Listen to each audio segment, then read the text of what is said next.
नमस्कार दोस्तों आज हम वीडियो में बात करने वाले हैं वर्ल्ड बैंक की एक ऐसी रिपोर्ट के बारे में जिसने वास्तव में भारतीय अर्थव्यवस्था को लेकर काफी गहरा सवाल खड़ा कर दिया है।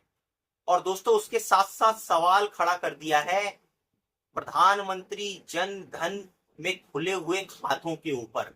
दोस्तों ये रिपोर्ट आंख खोल देने वाली है और हमारी अर्थव्यवस्था के अंदर की एक ऐसी तस्वीर दिखाती है जिसे शायद सरकार पसंद ना करे। तो दोस्तों आइए जानने की कोशिश करते हैं कि इस रिपोर्ट के अंदर क्या है और कैसे हमसे और आपसे ये रिपोर्ट जुड़ी हुई है। दोस्तों हमारी वीडियो को लाइक और सब्सक्राइब जरूर कीजिए ताकि इस तरह की और इंफॉर्मेटिव वीडियो हम आपके लिए ला सकें। तो दोस्तों बात करते हैं वर्ल्ड बैंक की अब इस रिपोर्ट के बारे में।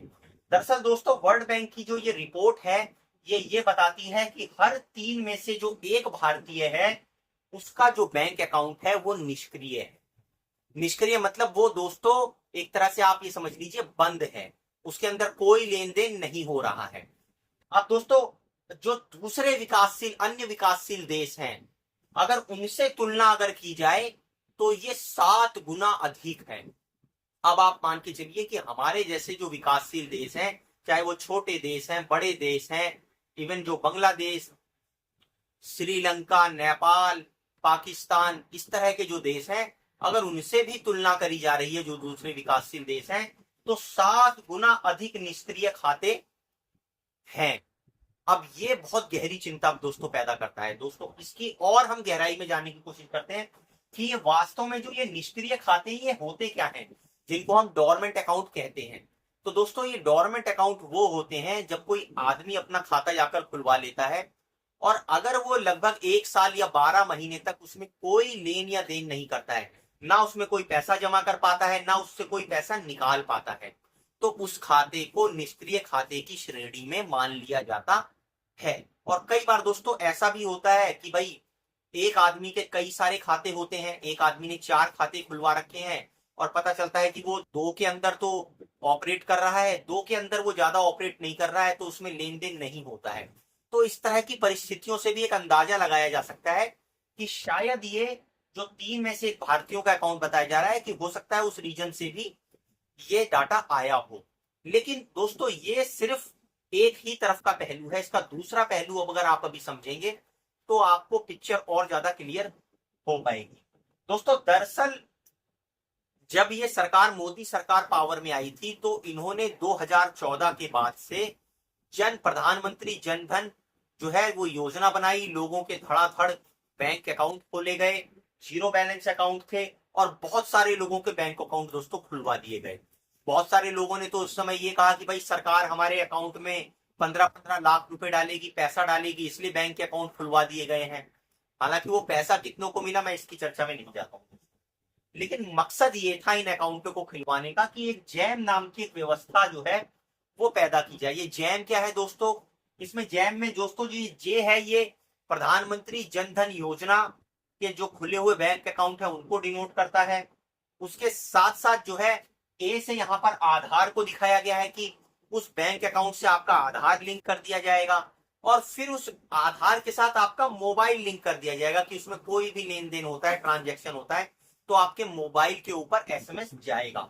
अब इसके ऊपर सवाल खड़े हो गए हैं। सवाल क्यों खड़े हो गए हैं आप इसको समझिए कि जो जनधन खाते हैं, जो जीरो बैलेंस खाते हैं, वो 2014 से अब तक तकरीबन ऐसा बताया जाता है कि 50 करोड़ खाते खोल दिए गए।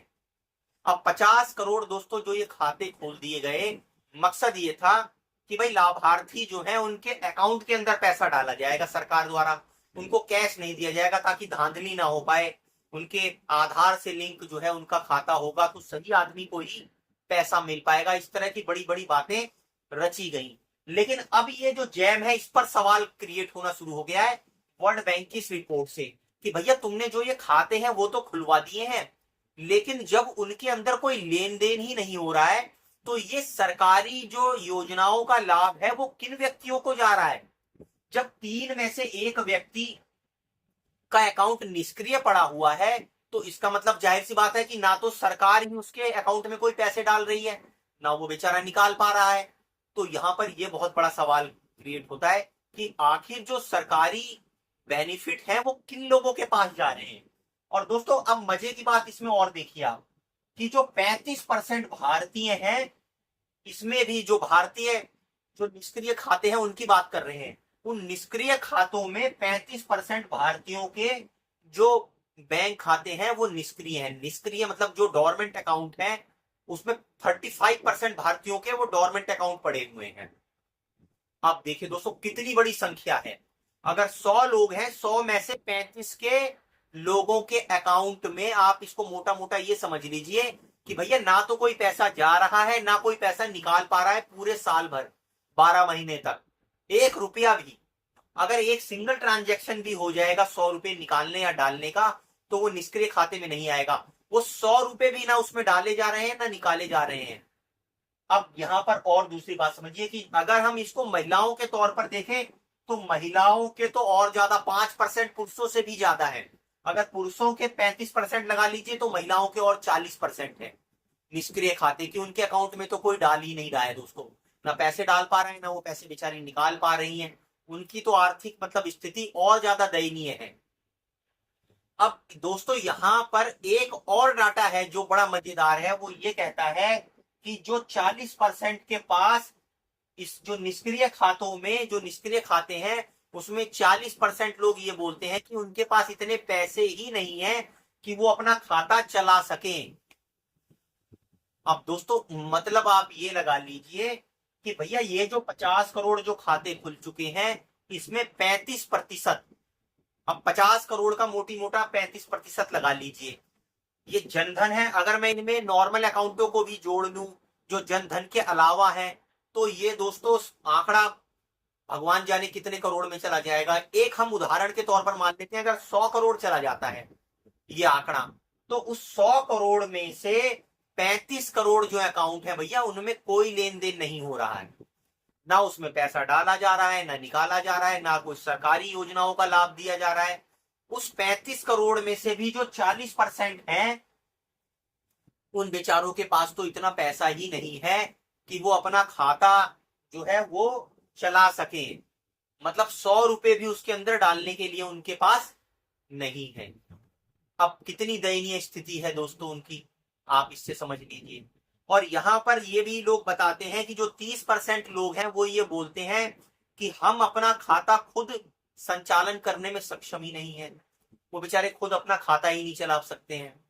अब यहां पर बहुत सारे रीजन निकल कर आते हैं कि जो गांव देहात के एरिया हैं, एक तो वहां पर बैंक दूर है, लोग खाता तो खुलवा लेते हैं लेकिन उसमें जाते नहीं है। बैंक के ऊपर लोगों का भरोसा कम है कि भैया बैंक तो कहीं ऐसा ना हो पैसा उसमें जाकर जमा कर दिया जिंदगी भर की कमाई, और बैंक का जो पैसा है वो कोई बड़ा पूंजीपति लेकर फुल हो गया, लेकर भाग गया, और बैंक तो भैया अपने हाथ खड़े कर देगा कि भैया हम तो दे नहीं सकते हैं पैसे। तो तुमने 10 लाख रुपया डाल दिया, बैंक बोलेगा भैया ले दे के 1 लाख रुपए वापस करेंगे, वो भी जब कितने सालों के बाद जब मामला निपट पाएगा तब तो पूंजी डूब जाएगी। तो वो डर भी है।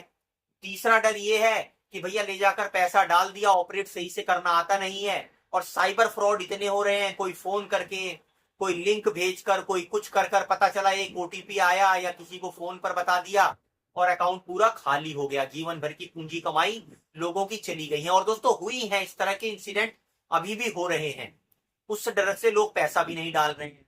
तीसरी बात क्या है, लोगों की हालत यह है कि वो 100 रुपए तक नहीं डाल पा रहे हैं अपने खाते में, उनकी सेविंग ही नहीं है, बचत ही नहीं है, उल्टा और कर्जा लेने की हालत है, तो अकाउंट में पैसा कौन डालेगा, ये हो रखी है। महिलाओं की तो और ज्यादा दयनीय स्थिति है, वो घर चलाने में उनका पैसा जो है इस तरह से लगता जा रहा है कि वो कुछ पैसा जमा ही नहीं, वो बस अकाउंट नाम का खुल जाता है, उनके खाते में कोई पैसा दोस्तों नहीं जा रहा है।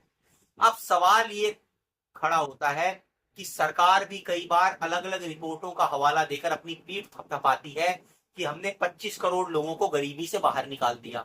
अरे भैया फिर ये लोग कौन है, ये 40% लोग कौन है जो 100 रुपए भी अपने अकाउंट में नहीं डाल पा रहे हैं कि वो अपना खाता चला सके। दोस्तों वर्ल्ड बैंक की ये रिपोर्ट भारत की उस सच्चाई को उजागर करती है जो आम जनमानस की आर्थिक तंगी की हालत को उजागर करते हैं, गांव देहात के लोगों की आर्थिक बदहाली को उजागर करते हैं, और ये दिखाते हैं कि आज भी आबादी का एक बहुत बड़ा तबका अपने अकाउंटों को मेंटेन करने लायक पैसा डाल नहीं पा रहा है।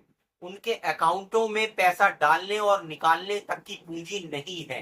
तो ये सब जो दुनिया भर के टंटरम किए गए थे, प्रधानमंत्री जन धन योजना और ये आधार से अकाउंट को लिंक करना, आखिर इनमें जो खर्चा किया गया और बैंक अकाउंट को मेंटेन करने की जो कॉस्ट भरी गई बैंकों के द्वारा, आखिर उनका क्या फायदा हुआ? तो लोगों के टैक्स के पैसे को इतना बर्बाद कर कर आखिर सरकार को क्या मिला, जब वो लोग जो है अपने अकाउंटों को चला ही नहीं पा रहे हैं, रन ही नहीं कर पा रहे हैं, उनके पास इतना पैसा ही नहीं है। तो आखिर इस पैसे की बर्बादी से क्या हासिल हुआ? दोस्तों, आप कमेंट कर कर इस वीडियो में अपने विचार जरूर रखिए कि वर्ल्ड बैंक की ये रिपोर्ट जो है वो वाकई में चिंता पैदा करती है या नहीं। और हमारे वीडियो को लाइक और सब्सक्राइब जरूर कीजिए। धन्यवाद।